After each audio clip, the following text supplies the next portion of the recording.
어린아이가 죽은 사건이 또 발생했습니다. 이번에는 7살 남자아이가 집에서 숨진 채 발견됐습니다. 내가 내 새끼 때리치기든 말든 상관하지 말고 가라고.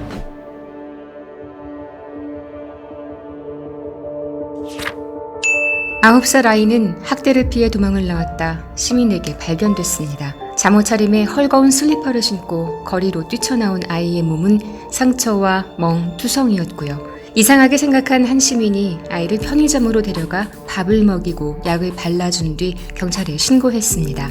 제대로 왜 걷지도 뭐하고 얼굴은 표정 자체가 볼 수 없는 상태. 표정 얼굴 자체가 이래 막 여기가 둥 이렇게 이래 돼 있고 여기가 이래 돼 있고 며칠 굶었나 봐요. 뭐 그냥 허겁지겁 먹더라고요.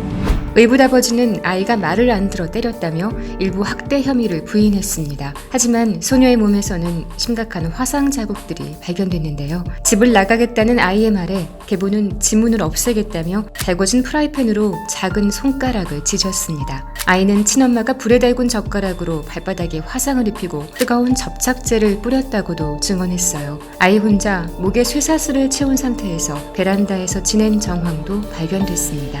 2년 동안 계속된 학대에 아이는 베란다 옆 4층 높이의 가파른 지붕을 타고 내려와 집에서 탈출했습니다. 가로 44cm, 세로 60cm, 좁디 좁은 가방에 갇혀 물 한 모금 마시지 못했던 아이는 산소 호흡기에 의지해 버티다 끝내 깨어나지 못했습니다. 계모는 훈육을 위해 7시간 동안 가방에 아이를 가뒀고 가방 안에서 용변을 본 아이를 더 작은 가방에 들어가게 했다고도 했죠. 아이가 게임기를 고장내고도 거짓말을 했다며 살해 의도는 없었다고도 했습니다. 하지만 9살 남자아이의 몸무게는 23kg, 또래 아이들과 비교할 수 없을 만큼 왜소했고 학대는 이전부터 계속된 일이었습니다. 어린이날인 지난달 5일에도 아이는 머리를 맞아 병원에 가야 했는데요.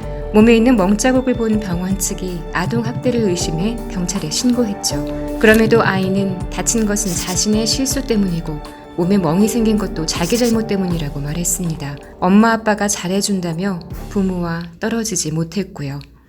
아이들은 학대를 하고 폭력을 휘두르는 부모라도 떨어져 지내는 것에 대해 불안감이나 공포를 느낀다고 하는데요. 그런 만큼 상습적이고 고질적인 학대 정황이 있을 때는 일단 아이를 부모로부터 보호하고 오랜 기간 상담을 통해 문제를 파악해야 합니다. 하지만 필요한 조치가 이루어지지 못했던 거죠. 그리고 소녀는 그로부터 한 달이 채 지나기 전 숨을 거뒀습니다. 아동학대로 인한 비극은 아주 오래전부터 반복되었습니다.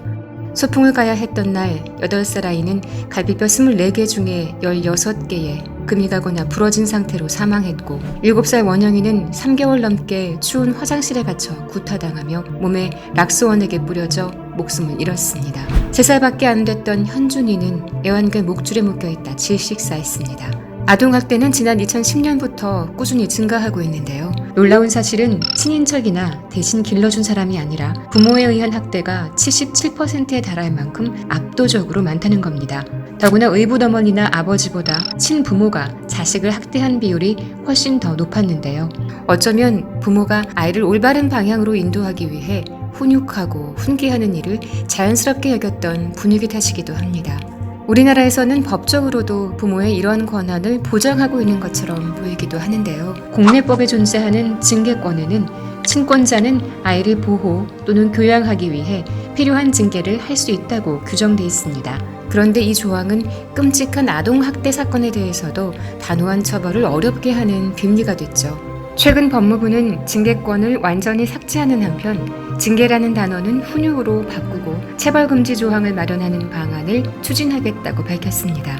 하지만 전문가들은 법적인 명문화도 필요하지만 아이를 소유물로 생각하는 사람들의 인식 개선이 더 중요하다고 말합니다.